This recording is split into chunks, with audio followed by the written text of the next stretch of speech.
राजधानी लखनऊ में मंगलवार को उत्तर प्रदेश सरकार की कैबिनेट बैठक हुई। मुख्यमंत्री योगी आदित्यनाथ की अध्यक्षता में हुई बैठक में कुल 33 प्रस्ताव पेश किए गए, जिसमें से 32 प्रस्तावों को मंजूरी मिल गई है, जिसमें ऐतिहासिक इमारतों को हेरिटेज होटल के रूप में विकसित करने, डिजिटल क्रॉपिंग सर्वे, टूरिज्म स्पोर्ट्स पॉलिसी, शिक्षा सेवा आयोग समेत अन्य प्रस्तावों को पास किया गया।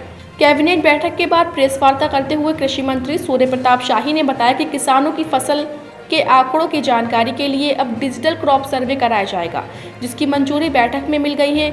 इसके लिए केंद्र और राज्य सरकार 60-40% के अनुपात में केंद्र और राज्य सरकार व्यय करेंगे, जिसका क्रियान्वयन इसी साल वर्ष 2023-24 से भारत सरकार ने शुरू कराई है। 12 राज्यों के भीतर पायलट प्रोजेक्ट चल रहे हैं, जिसमें उत्तर प्रदेश ने उसमें शामिल है, जिसके लिए सहमति दी है। प्रदेश में किसानों के पास 7,87,00,000 के करीब उनके प्लॉट्स हैं, तो उनका सही आंकड़े नहीं आ पाते थे। किस प्लॉट के भीतर कौन सी फसल लगी हुई है, उसमें कितने एरिया के भीतर लगी है, तो फसलों के डाटा ठीक प्रकार से नहीं मिल पाते थे।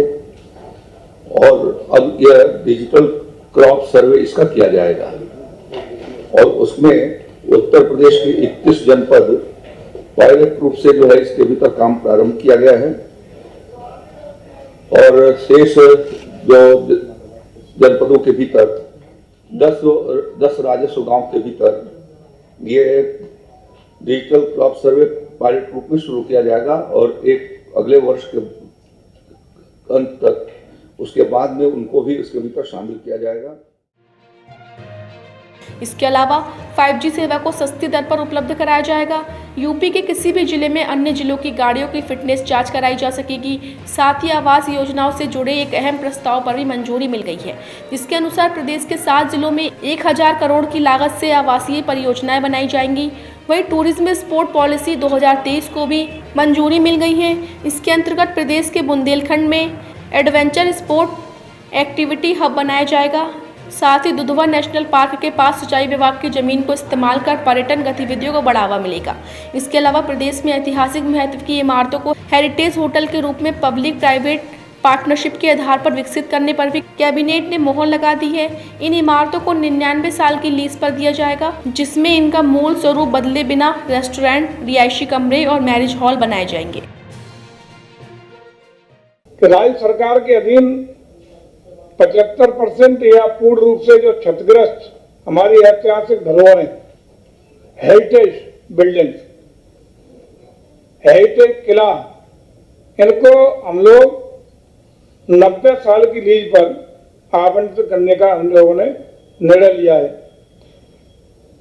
इसमें जो हेरिटेज परिसंपत्तियों को बिजनेस प्लान के अनुरूप हेरिटेज होटल के रूप में, माइंस एक्टिविटी सेंटर के रूप में, रिसोर्ट के रूप में, म्यूजियम, हेरिटेज रेस्टोरेंट के रूप में,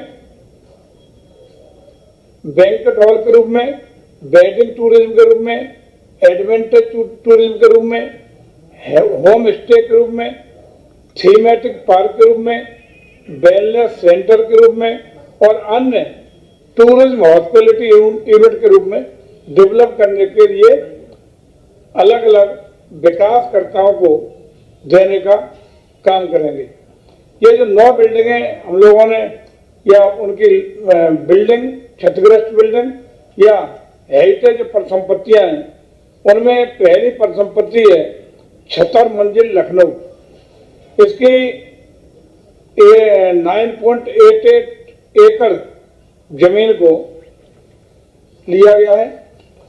दूसरी है चुनार किला मिर्जापुर, इसकी 21.64 एकड़ जमीन पर यह बिल्डिंग और कुल मिला के इसकी एरिया है, जिसमें अर्धनिर्मित, क्षतिग्रस्त बिल्डिंग और ओपन एरिया मिला के 21.64 एकड़ है। तीसरा है बरुआ सागर किला, ये झांसी में है, इसका एरिया है 7.39 एकड़।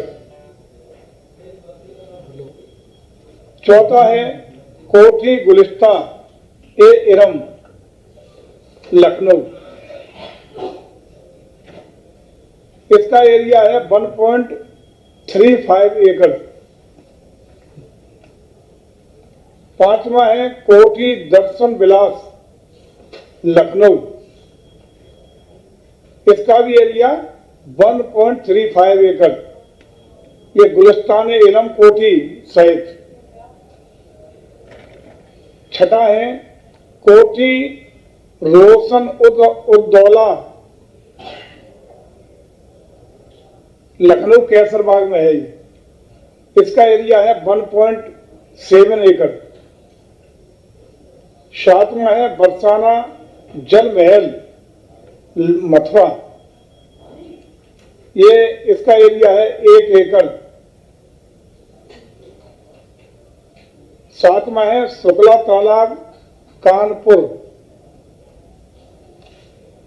इसका एरिया है 6.90 एकड़। नवा है टिकैत राय बारादरी बिठूर कानपुर, इसका एरिया है 0.217 एकड़। इसमें ये लोग अपने जो डेवलपर होंगे वो हेरिटेज होटल के रूप में कन्वर्ट करेंगे, माइंस एक्टिविटी देंगे,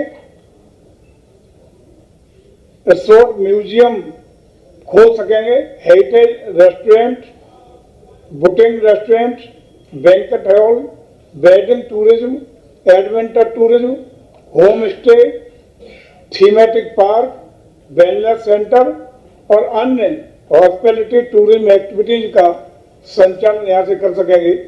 लेकिन जो मूल स्वरूप होगा किले का उसको यथावत पूर्ववत कायम रखेंगे।